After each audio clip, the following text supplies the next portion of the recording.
perlu kita tekankan sedikit ya berkaitan dengan keummiannya Nabi Shallallahu Alaihi Wasallam.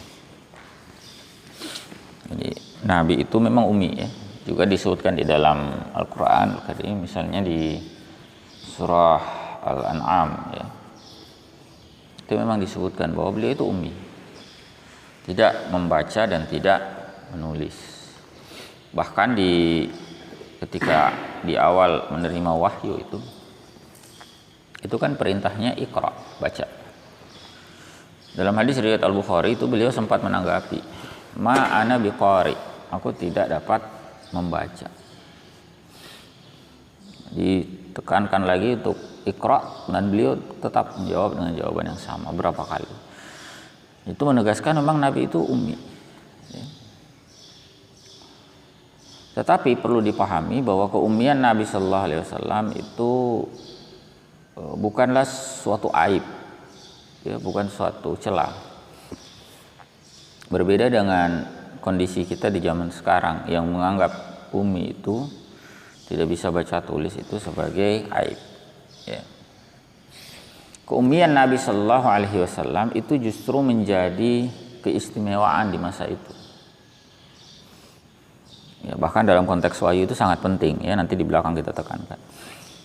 Jadi di masa itu kita perlu pahami ya, konstruksi sosial masyarakat saat itu justru mengandalkan informasi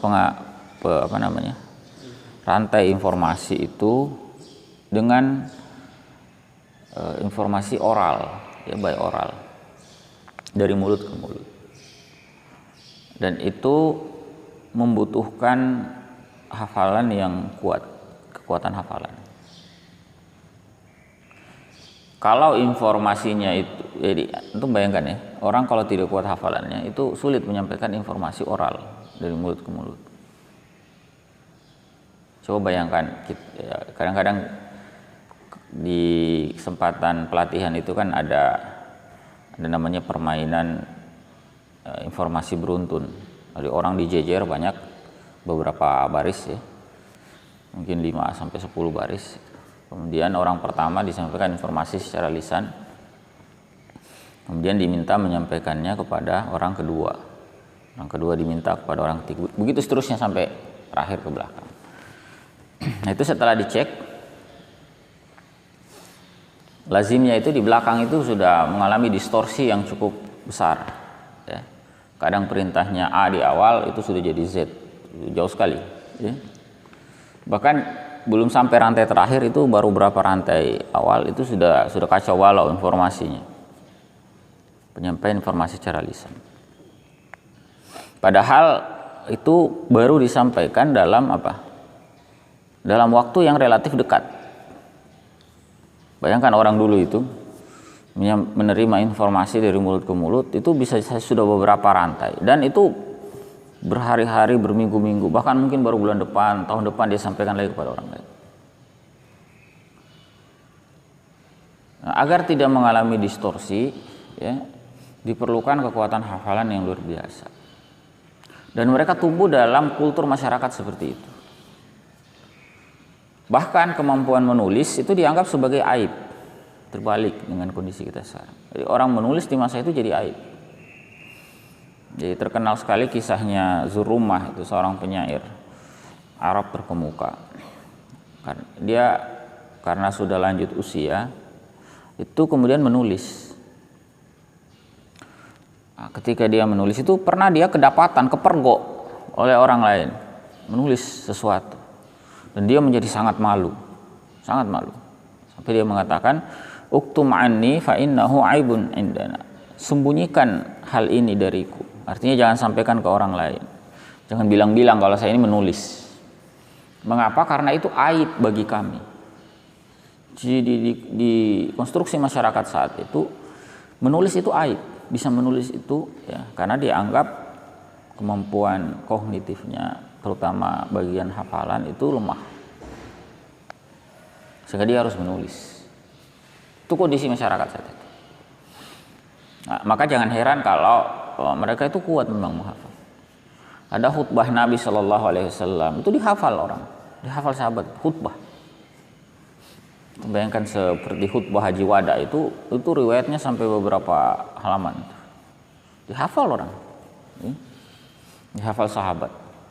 Dengan rantai yang bukan 1-2, cukup banyak. Ya, apalagi Haji Wada itu termasuk majelis yang dihadiri oleh ribuan kaum muslimin, ribuan sahabat saat itu. Dan itu dihafalkan. Atau khutbah-khutbah Nabi, khutbah yang lain itu juga dihafal. Ada Nabi khutbah di hari Jumat, dihafal orang. Ada Nabi khutbah pada saat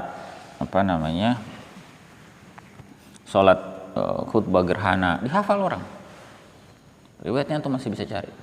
Coba cari riwayat khutbah sholat id, sholat gerhana, sholat apa lagi, dihafalkan oleh sahabat. Jiwada. Nah, itu memang bisa seperti itu karena mereka memiliki kemampuan hafalan yang sangat kuat. Nah, justru ketika menulis itu dianggap aib. Nah, itu di awal-awal ya masa kehidupan kaum muslimin di awal Islam atau pra-Islam. Seperti itu konstruksi sosialnya. Makanya perlu kita memahami situasi saat itu. Ya. Kalau membawa situasi sekarang ke sana, kita membaca informasi sejarah, lalu kita bawa itu ke kondisi kita, bisa jadi sulit kita memahaminya. Ya. Tapi dengan memahami konstruksi sosial saat itu, kita bisa tahu, oh ternyata begini. Nah, demikian pula dengan keumian Nabi Shallallahu Alaihi Wasallam. Jadi sekali lagi itu bukan aib ya. Kalau kita berkata Nabi dalam tanda petik buta huruf, itu jangan dibayangkan seperti kondisi saat ini. Di sisi lain, keumian Nabi SAW itu sangat penting artinya untuk menyokong kemukjizatan Al-Quran. Dari berbagai tudingan para penentang wahyu berkaitan dengan Al-Quran itu, bahwa itu adalah buatan, bahwa dia belajar dari orang lain, itu menjadi mentah, ya, menjadi terbantahkan ketika mereka menyadari fakta bahwa Nabi itu ummi. Bagaimana bisa beliau menyalin dari yang lain padahal beliau itu tidak bisa membaca, tidak bisa menulis. Ya, bagaimana beliau bisa menjiplak dan seterusnya. Ya.